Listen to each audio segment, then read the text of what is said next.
Hi, I'm Harry Rock, and welcome to another edition of the Westfield Council on Aging Presents.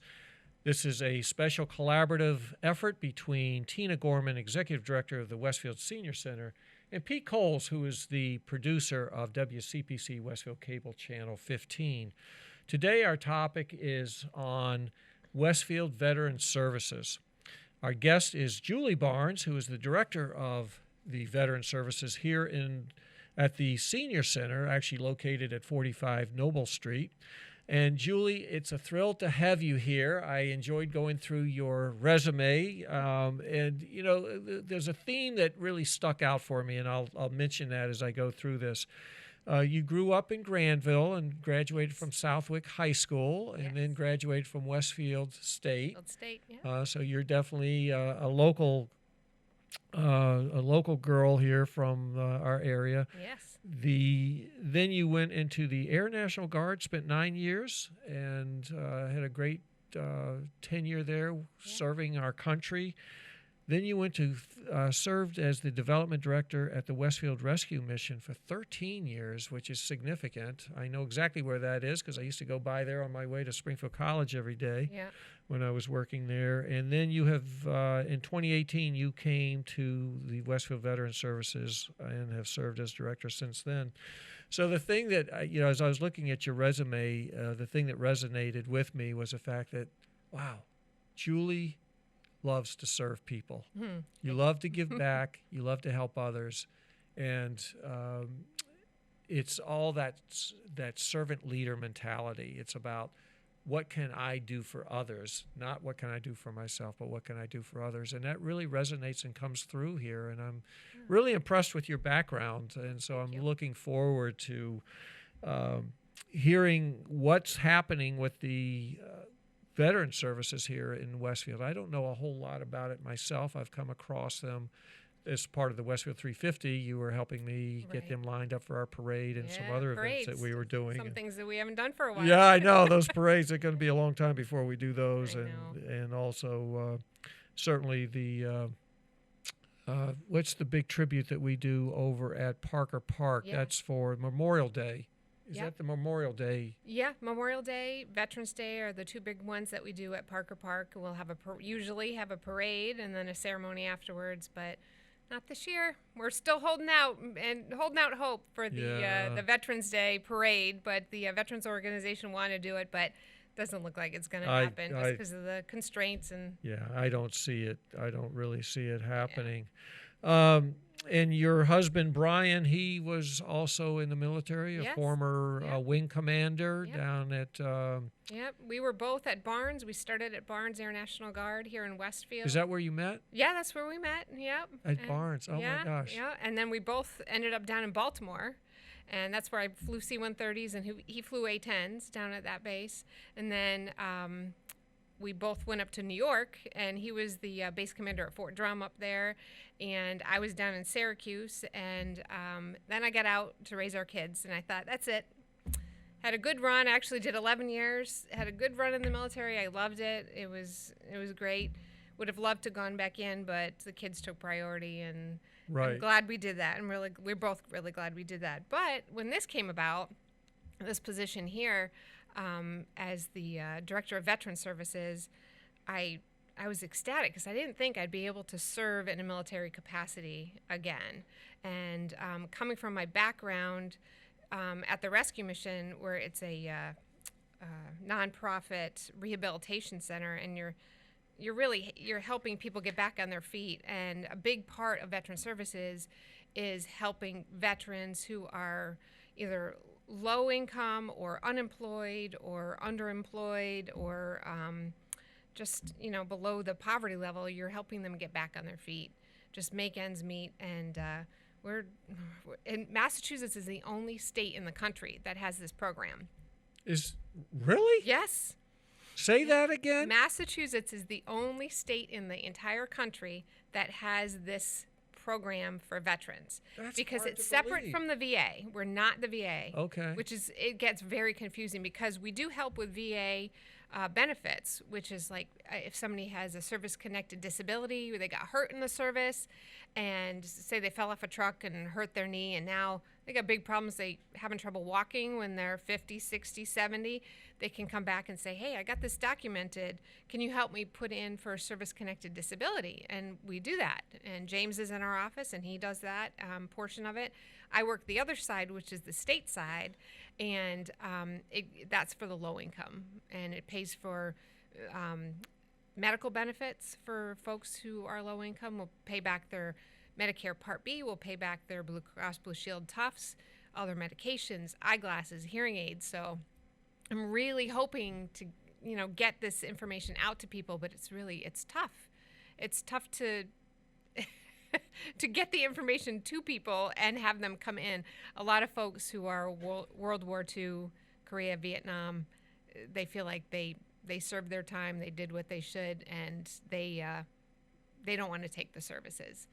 But that's what the state put them into practice for. So we're here to implement those. So is your office a state office? Are you a municipal office? That's municipal. It is. Every city in Massachusetts has a veteran service officer. Now, some cities, towns are very small, and maybe they're lumped in with another city as well. Like Agawam covers Granville, Southwick, Tolland, Russell, and Agawam. So the Agawam office covers all those towns. Westfield covers Westfield because it's big. We got the population in Westfield is about 42,000 people, and 5% of that population is veterans. So, really? Yeah, it's a big population. So Wow. We want to get the word out to everybody. There's a lot of services that we offer, and I don't know if you knew this, but Reserve and Guard, if you never did active duty time, technically under Massachusetts law, you're not considered a veteran. Oh, is that right? And that's kind of a slap in the face sometimes to, so I technically am not considered a veteran because I didn't do active duty. I was full-time at the base. I was full-time at Barnes for a year, but not under what they call Title 10. So people are working to get that changed. I know John Velas has that on his hot topic list to work on that. But as of right now, that's how it stands. So if you served in the military, you served for 19 years, 20 years, you come to get a veteran's ID card through the VA, and you can't do it. Because you don't have that time. So we implemented a Westfield Veteran Service Member ID card. And we have local businesses around the area giving discounts to people who hold that card, which is nice. Collaboration between the city and veterans. And yeah, that's terrific. Yeah. So is the funding, where's the funding come from that supports you? Does the state reimburse the city, or is it strictly city municipal tax funds? So what the state does is they reimburse 75% of the funds back to the city, and so the city's responsible for 25% of the benefits given out to veterans. And is the city required by law to have this position? Yes. So so that's a statewide mandate. Yeah, and they're required to have a graves officer position. I know it sounds, well, it's probably cool these days with Halloween right around the corner, but they require a graves officer to maintain the graves of the veterans, to reset stones, to make sure that they're flagged at the right time. And we have a graves officer, and he does an amazing job. Gene Thoreau, he takes care of all of the grave sites. He goes around, this is fascinating. So he goes around and maintains all the veterans' graves in all the cemeteries in Westfield? Yeah. Yep. Of which there's quite a few. There's quite a few. Yeah. We do about 4,500 flags a year, flagging all of the Because I always see the graves. flags, and I never knew exactly where they came from. And there's different organizations that help with that flagging. I know the Purple Heart Trail Foundation is a huge help. The American Legion, the Boy Scouts, tons of volunteers come out and help flag the different cemeteries. In St. Mary's, you can't leave the flags up all year like you can at the other ones. You have to put them up before Memorial Day and then take them down, then put them up before Veterans Day and take them down. So it's a lot of work. So how far back does he cover, like Civil War? He does. So I wish I should have thought to have him on here. That would be, I think the folks would be really interested to hear what he has to say. And he's amazing. His mind is like a steel trap. He has dates and figures back to, oh my gosh. So what would be the earliest conflict? Would Revolutionary War? Does he cover that? How far back would he go? And maybe you don't know that answer. Well, if Gene was here, he knows everything. Right. I mean, as far as they go back, I mean, before World War One, Certainly the Civil War. Right. I think Civil War. There might be some before that, but he's got a list. That is He amazing. catalogs them and GPS coordinates with this website, so you can say my great great great grandfather was in the Civil War, and I know he's buried at Pine Hill. You type in his name, and it'll give you the coordinates. So he's done that. Now, is that cataloged all that. information online? It is online. So people can look that up. Yeah. Even if they want to do a research and just. Right. Now, is it categorized by the type of conflict that? It's in there by name, so you'd put the name of the person in there, Okay. and then it would drop down to their history and where they served. And So if you typed in Civil War, would it pull up everybody was from Civil War or I believe World War it's- One or I believe you have Korea? to type in the person's name. Okay, just Yeah. the name. That's fascinating. Yeah. I did not know that. He does. Yeah, he does a lot of. Does he restore the stones as He well? does. He a lot of them you'll see sometimes they're like this much of the Yeah, headstone. right. Well, the headstones are actually this big, but over time they sink.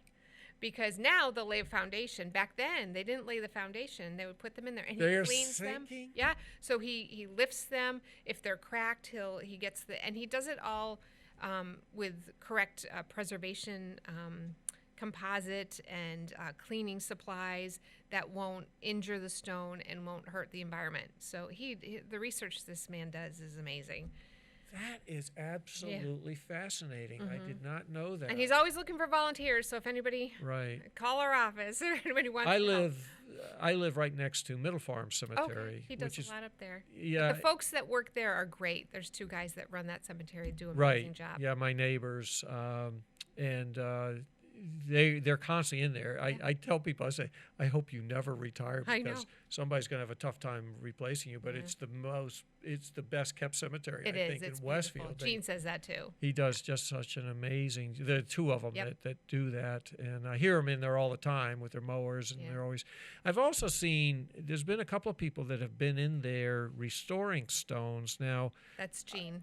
is that Gene? Yes, he taught them how to restore the stones. Okay, because I see them in there with their spray bottles Yep, and whatever that's else they're G2 doing. solution, that cleaning the stones. Yeah. And so I was in there earlier this summer. I actually took a walk in there. I enjoy going in there and just looking at the age and a lot of the names of our streets, Root, Mosley, many of the names that represent our early years or family are buried in there. And they have done an amazing job. I was actually surprised at how many stones have been restored and how well you can now read the information that's on them because it gets obliterated with all the does. lichen growth and Exactly. just dirt and everything else. Yep. So He tries to go out a couple times a year with groups before Memorial Day, before Veterans Day. Of course, we couldn't do it this year. So he's going out on his own, maybe onesies and twosies coming in and helping him. But he's out every single day repairing headstones, cleaning headstones. what a nice thing to do. I did not realize that to the extent that we're doing that. I mean, I had seen people in there, but did not realize it was really an organized effort. Yeah. But what a nice tribute to our service personnel who have given the ultimate sacrifice, obviously, of either dying in service or from Right. wounds or even having served and then passing away later on life. But Yeah. to recognize their service and to continue to cherish and to celebrate that, I Right. think that's tremendous. Yeah. And when he does his research, he makes sure that the information on the headstone is accurate. And he's come back and we filled out paperwork, sent it into the VA to get a new headstone, to get a new bronze plaque. I don't know if people know this, but if they don't have anything on there for their loved ones who have served, you can get through the VA a bronze plaque that goes in the ground and has their service member's name. Oh, I've and- seen those, yeah. right. Yep, and that you can get that free through the VA, so people can come to our office and get that as well. Gene will help them put that in. No, I'm guessing, knowing probably record keeping probably wasn't all that great in the early years. So, like, if you go back to the Civil War, certainly there are a lot of, like, I look at Middle Farm Cemetery, there's a lot of people buried during that time frame, during that war, either just before the war or after the war. I'm guessing that there's probably graves of servicemen and women who have passed away, have been buried, that we don't have records for. Right. So Yeah. it's Unless a family member comes up and says, "Hey, my great. So that's how you grandfathers find out is most of the time. Yeah. okay. Yep. That is really, Yeah. really interesting. And I never thought about the fact that those stones are actually sinking. Mm-hmm. Yep. And he for the most part, he runs the American Legion post, the Sons of the American Legion. Okay. Gene runs that, and so he gets a lot of his funding through that. The city has not paid a dime for any of the restorative methods that he uses. So he's just a treasure. He really is. Now you have two other people. How many people are in your office? So it's myself and James are veteran service officers. We go through training to make sure that we know how to do the state and the federal benefits. And then Gene. So there's three people. And Gene is Okay. just part-time, 7 months out of the year that he works in Okay. there. Yeah. It- James and I are full-time. So now what is so let's talk about James' role. Yes. He implements the VA benefits. There is a computer program that the city purchases. Not all cities purchase it, but it will allow us to have you come in as a resident of Westfield, come in and do all your paperwork to submit a VA benefit, and he can automatically send it to Boston. So that could take a claim down from a year to get benefits down to 3 months. Because you're not going back and forth with mailing and paperwork getting lost and this and that. So, and he knows his stuff. He's submitted many claims and got a lot of benefits for a lot of people. And the benefits are for veterans. They're for spouses of veterans, widows of veterans. There's a lot out there. If you have your mother or father who one of them has served in the military and they need to go in a nursing home, you don't have money, there's a benefit for that the VA can provide money for that. Their VA health care, the list goes on and on. Yeah, if I just want to encourage, if anybody has any questions about military benefits, give our office a call. Even if you're not in the military and you have a question, I mean, we're there to help. What is your office number? What is my office number? Where's my phone? Well, 572-6247. that's what I show. There you go. Right, yep. Okay. All right. That's good to know. And actually, I'll ask producer Pete if at some point you can put that up as a graphic for people. That would be great. 572-6247 if you've got specific questions about it. So do you interface with the Soldiers Home? No. Okay, that's No, entirely different. That's nothing that What involves happens sometimes, I mean, I've worked with them to get some of my folks admitted up there who needed, from Westfield, who needed that kind of care. But we don't have a direct connection with them. So the Soldiers Home is not, it's a state program. It's not through the city of Holyoke, and it's not through the VA. Mm-hmm. Their funding is VA funding. It's complicated, but there's a Soldiers Home here. There's a Soldiers Home in Chelsea, and it's open to any veteran. Right now, they're not taking anyone until the first of the year is the last thing I've heard, and there's a waiting list because people are still putting their applications in and waiting to get in. So come the first of the year, they're doing a total renovation on the place. There's a couple floors. The second floor is completely renovated. They had to take down they took down the wallpaper. Anything that would hold germs, which not many people thought about that prior to this COVID stuff, Right. Curtains on the windows, wallpaper on the walls. Oh, is that right? Things like that would hold germs. That's what they're saying. They stripped everything down, painted everything, clean, of course, deep clean everything. But second floor is done. Working on the third floor, and then as soon as that's done, they're gonna bring people back in because they've still got some veterans, I believe, at the Holyoke Hospital who are waiting to come back in. Yeah, I never would have thought about curtains or wallpaper know. holding germs. I know. Yeah, but you just don't know. No. Yeah, you can't be safe enough, and it's just a sad situation with what went on up I there. know. But we won't go there for now. Yeah. I am so. What there are other veterans organizations in Westfield that you must work with. Yes. And who are those? So we have a Veterans Council, and I sit on the Veterans Council as liaison to the city. And the Veterans Council consists of the American Legion. There's two of them, actually, Post 454 and Post 124. Most notably, 124 is the one next to Stop and Shop. Oh, and that's yeah, most right. active. Right. Post 454 was led by Mr. Trusty, Dick Trusty, and he passed away this year. He was in that post forever, and oh gosh, I want to say their 75th anniversaries this year, and he wanted to make it to the 75th anniversary before they closed the post down. So they're looking at closing it down now just because the membership is dwindling, which is the case for many. The VFW closed down. Oh, is that right? Yeah, here in Westfield, the VFW in Russell closed down. You Really? don't have the current veterans who are leaving their wherever they're discharged from. You don't have them joining these organizations anymore.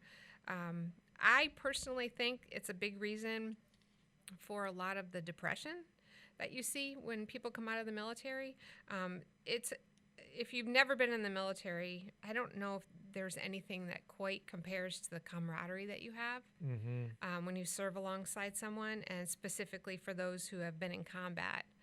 It's very different. And I think back to my grandfather, when he got out and he was a member of the VFW, and they just go down and they talk about what happened, but they talk about it to people who understood. Yeah. And it was their therapy. Right.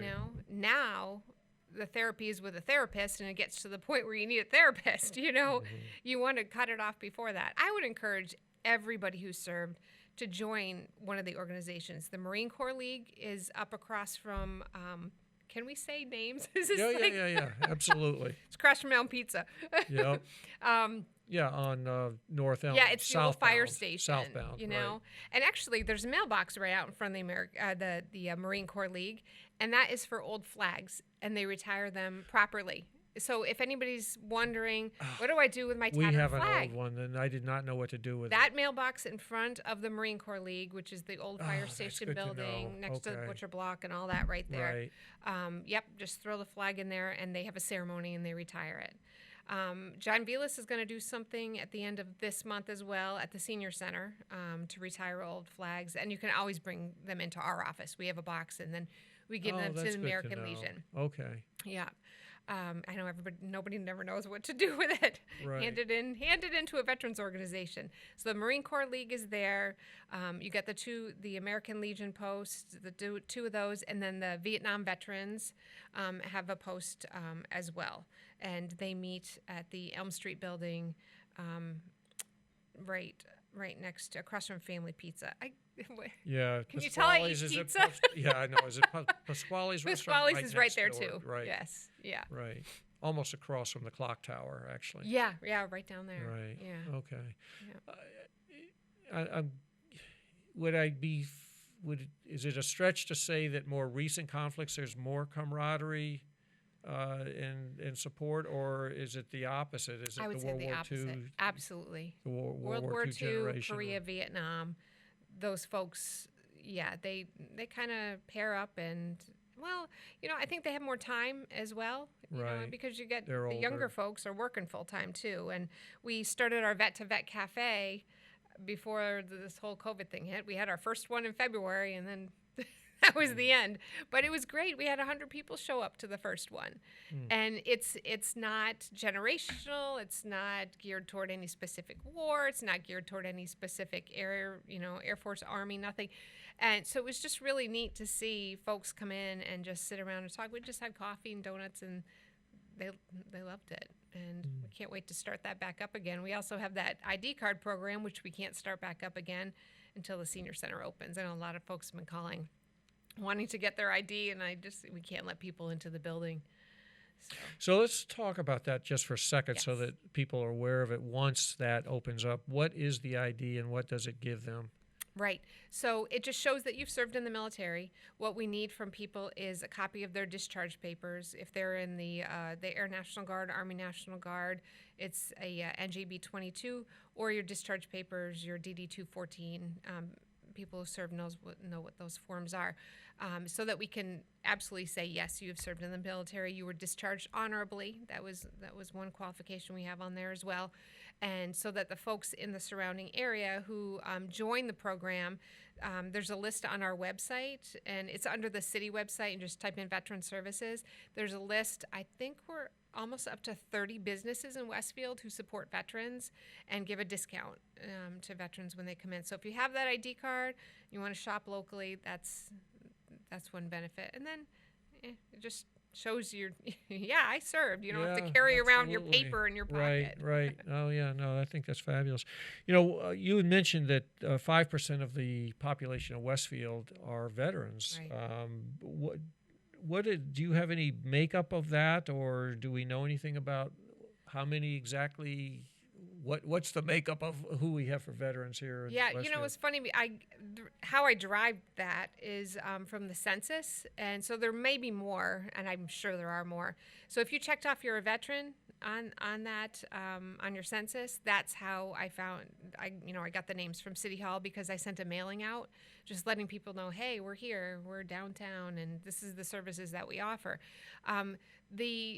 The stats that I have are the people who are on the state benefit, utilizing the state benefit, and I know there are more people out there. They're men and women, both men, women, and widows. So we've got men who have served, women who have served, and widows of either, the men or women are all eligible for these benefits.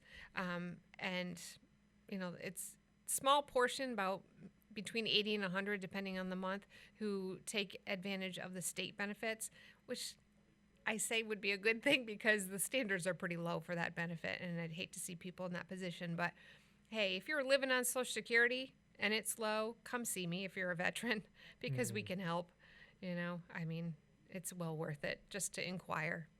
Do you feel that veterans, anyone who has served, is aware of the fact that there are services available to them, or are you struggling? Is that always a challenge to get the word out so that people know that you're a place that they can come to if they need help? Right. So what we were planning on doing, it was like pre-COVID life, Right. It was a lot busier, that's for sure. So what we're planning on and are planning on doing is at the discharge, they have a discharge ceremony at the Air National Guard or any local unit. We plan to be there. Say, hey, I'm your local veteran service officer. You come see me for anything. But also we would get notices from the state when people have been discharged, and I just send them a note. Hey, here's my card. If you need anything, come see me. Any way possible that I can get the word out, So if folks are watching this program and they know of a veteran, give them our number. Have them come down to the senior center. There's a doorbell. Just ring the doorbell and we'll come out and see you. So trying to make it as easy as possible to get the benefits out there. Now, do you interface at all with the 104th?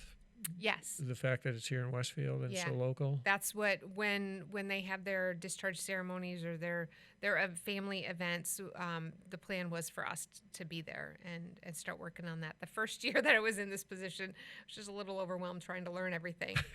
Sure. But now that things are getting a little bit easier, as things open up, we'll be involved with them again too. Right. Well, it would make sense as I'm sitting here thinking about it that you would, as they have people that are starting to leave, that there's a direct connection to you to help provide those services and stuff. And even the Connecticut Air National Guard, because a lot of people in Connecticut are from Massachusetts. Sure. Go to that unit, so.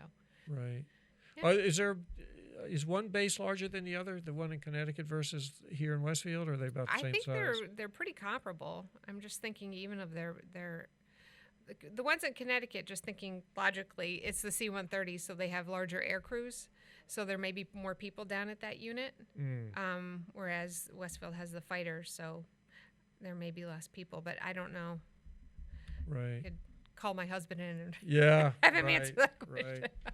So do you have people, are there veterans from all the different branches of the military here? Yes. I mean, would Coast Guard, Navy? Yep. Everybody. Army. Yep. People come back and settle in their hometown. Marines. Yep. Air Force, Army, Navy, Marines, Coast Guard. Air National Guard, Air Reserve, and then you get the reserve components and the guard components for all those units too, Wow. all those branches. Yeah, They all have a guard component. they do. Yeah. Wow. Yep. That is interesting. Yeah. Of course, Westover is the reserve base that's close to us here. Oh, so you must work with them. I don't work with them very much. I Okay. probably should reach out and work with them a little bit more, but yeah, Right. you forget about them. Yeah, right. Well, what's funny is there's veteran service offices in each city. So Chicopee. Oh, that's true. Chicopee is got their own. great. Sure, Yeah, they Stephanie got to Ward be a Chicopee big is one. awesome. Holyoke is amazing. Have you ever been over to the War Memorial Building in Holyoke? I haven't. Go to the War Memorial Building in Holyoke. It's really amazing. The whole building. It's like taking our city hall and make it into a war memorial. They have uniforms and flags, and Jesus over there does a great job.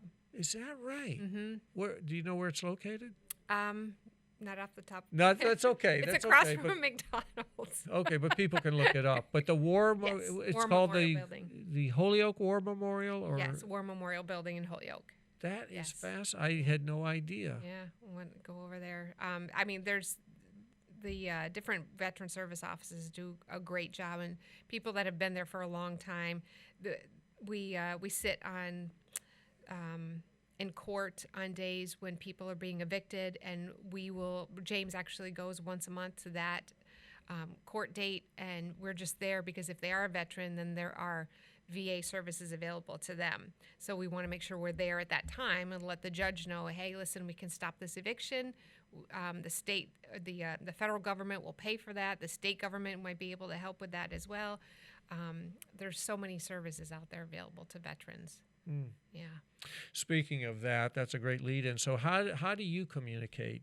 Are you on Facebook? Do you have a website? How do people find? Do you have flyers? How do people get information about what you offer? Yep. So we're located in the Senior Center. We used to be in City Hall, but we moved over to the Senior Center. A lot more convenient for people. Parking is better, easier to get in, one floor. Ring the doorbell. We'll come out and talk to you. We can do anything. We can still do our programs except for the ID card program because we need to take you in and take your picture inside. But that'll happen soon enough. So we're located at the Senior Center, which is 45 Noble Street. We are on the city's website. We have our own page. So you go to the City of Westfield, and in the question box, just type in Veteran Services. We do have a website page, Facebook page, and an Instagram page, and that is specifically to push information out to people. We have food boxes available. Any veteran or spouse or widow of a veteran can come in and get a food box. That's available to them. So let's explore that for a second. Yeah. What is a food box? It's provided through the Salvation Army. They donate food boxes to veterans. They were doing it twice a month. They're down to once a month now. We also have another organization who supplied us with a food staple pantry, pastas and sauces, and they had ketchup and mustard and mayonnaise and tuna fish and things like that. And that's what we have in our office right now, cereal. But also we have resources. There's a organization in Agawam called the Empowerment Center, and twice a week you can sign up online and go over there and get meat and dairy and vegetables, all free to veterans. Plus, Really? they have a store, which is like your BX or your commissary. Yep. You can go in and get everything for free. You can get over-the-counter medicine like Advil and Tylenol and all that kind Really? of stuff. Yeah. So they just have to. Pepto-Bismol. This is where the ID card comes. The in. ID card comes in, yep, or you can bring in your discharge papers to them, whatever you have. You can go over and get items for them too. So food should not be an issue for veterans. And they're aware of that. That people take advantage of it. I hope so. Wow. I push that on Facebook as much as I can. Anything that comes down new from the VA, I push it through the Facebook page. So I don't know how else to get information out to people these days. It's so hard. that's Thank the God only- for settings like this. Right. The city provides this TV show. And Right, but it's tough. That's always a challenge of anything. Any organization is always getting the word out so that people know what's going on. I was not aware of the food program, though. That's really, really interesting. Yeah.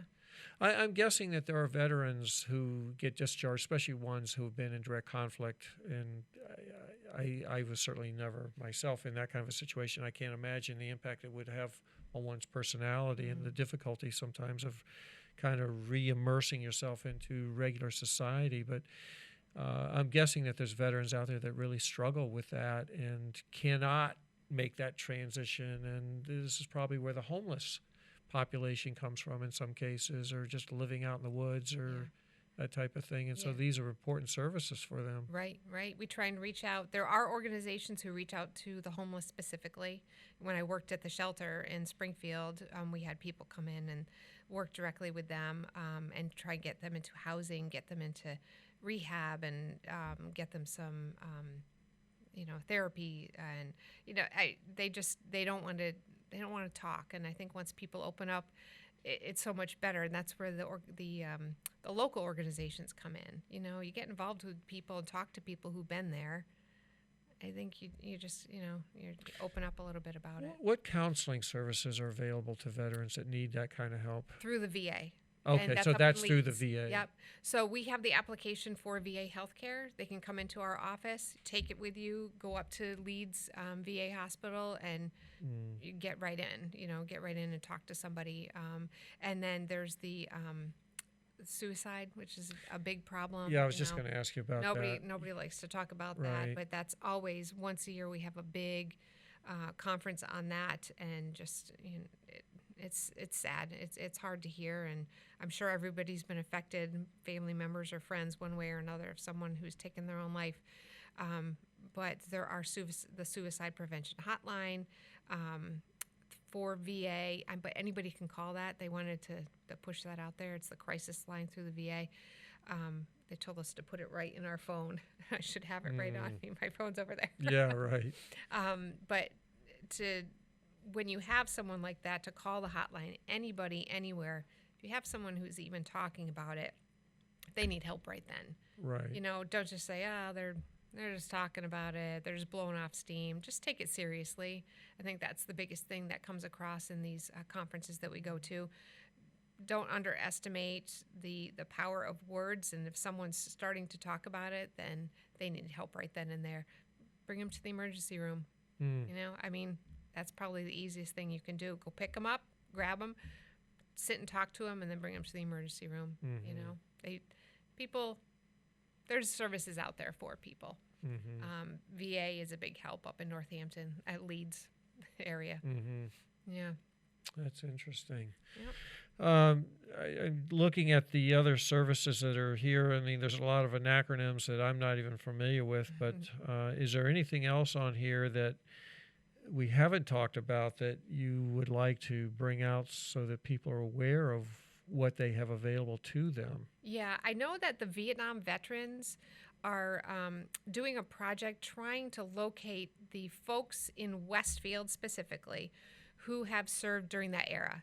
It doesn't have to be an in-country service. I know seems to be a big distinction, but if you served during the Vietnam era, which is the 10-year era, it just seems so funny. You think we've been going through this COVID thing, and we think we've been suffering for, a few months, and then you think back during wartime. Right. There's a big difference there. But so they're looking for people who served during the Vietnam era, and if they could just call our office and let us know who they are, then we'll put them in touch with the Vietnam Veterans Organization.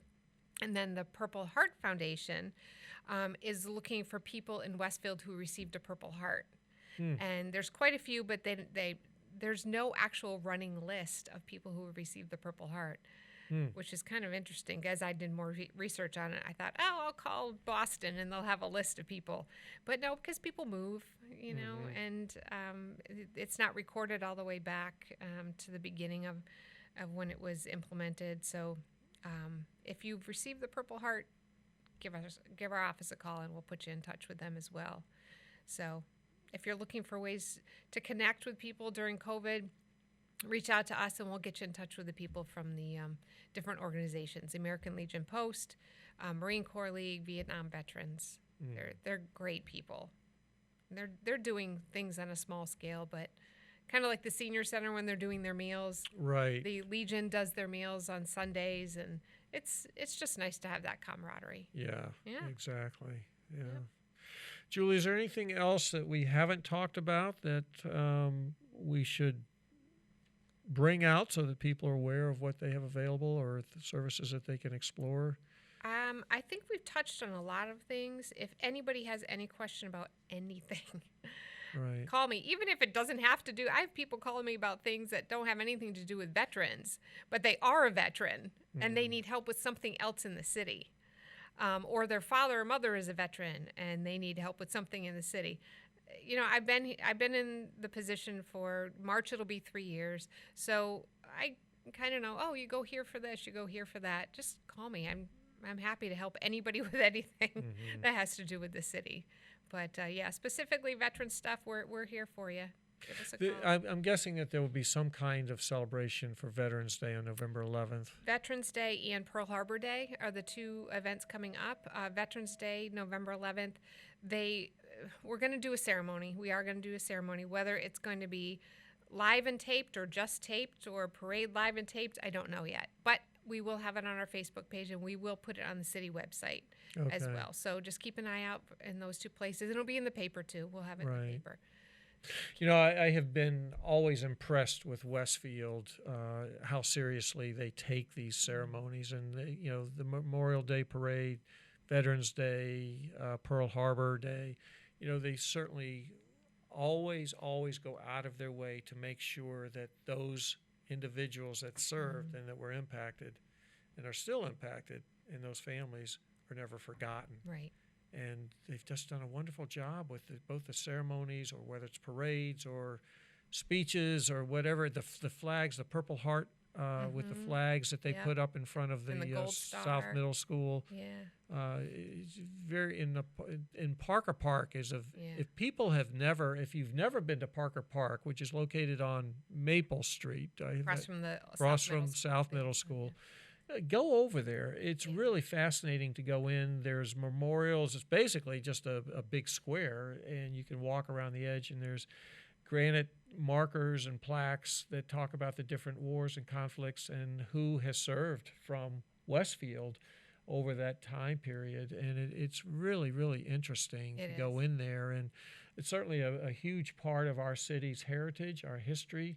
And these are individuals that we should really still be paying tribute to and honoring and recognizing for what they've done. Yeah, I think there's a great deal of respect for veterans in the city, Right. and a great deal of support from city staff, from the mayor on down. Right. The Parks Department, the Department of Public Works. They're always there at a moment's notice to help us with anything we need. And it's really neat to be working in the position that I'm in right now. Well, I know that my wife Ann and I have always attended those. We've always felt it part of our civic responsibility. We love Westfield, and it's a huge part of our city's history. And so we've been here almost 30 years now, so we've attended almost every one of those purposely and with great intention to, again, show our respect and to support the city veterans. And it's been impressive to see the number of people that come out. You always have a great turnout of people for the parades and for those ceremonies. Yeah. And also to see how well maintained the parks are, and to your point, the grave sites of our veterans. Right. So what a fabulous tribute. Thank you, Westfield. Thank you to our city departments that help make that happen, and to our mayor and our state rep, our state senator, and anyone and everyone else that does that. So, yeah, really, really special. So I just want to recap just quickly here as we wrap up. Julie Barnes, Director of Westfield Veteran Services, just been a thrill to have you on the show today. Thank you for coming in. I hear the passion in your voice. I can't think, quite frankly, of a position that could have been more tailor-made for you. Again, in giving in your personality, as we talked about earlier, your desire to help others and to always be out there, the servant leader, to help others and do everything you can to help make their lives that much better. But your life and your own career in the service, your husband Brian's career in the service, sounds like your family was very involved in the service, so it's part of your gene pool. But thank you for everything that you're doing. Just as a reminder, the Veteran Services Offices is located at the Westfield Senior Center, room 114, when they get reopened. On Noble Street, and their phone number is 572-6247. So if you are a veteran or you are related to a veteran, if you know of anyone that needs help, that needs services, that needs assistance, definitely get in touch with Julie. She is the person in the know, and she will find you who it is that you need to talk to if they can't provide those services themselves. But definitely get on their website, get on their Facebook, Instagram. I just heard certainly the city website. I know that if you just go to the search bar, it's easy to find. You just type it in and you'll come right to it. But again, it will tell you what services are available, how to get in touch with them, and where you can find help if you need them. So this has been a special edition of the Westfield Council on Aging Presents with producer Pete Coles, producer of WCPC Westfield Cable Channel 15, and Tina Gorman, executive director of the Westfield Senior Center. Julie Barnes, thank you for coming in. On behalf of Pete Coles, our producer, I am Harry Rock. Thanks so much, and have a great day.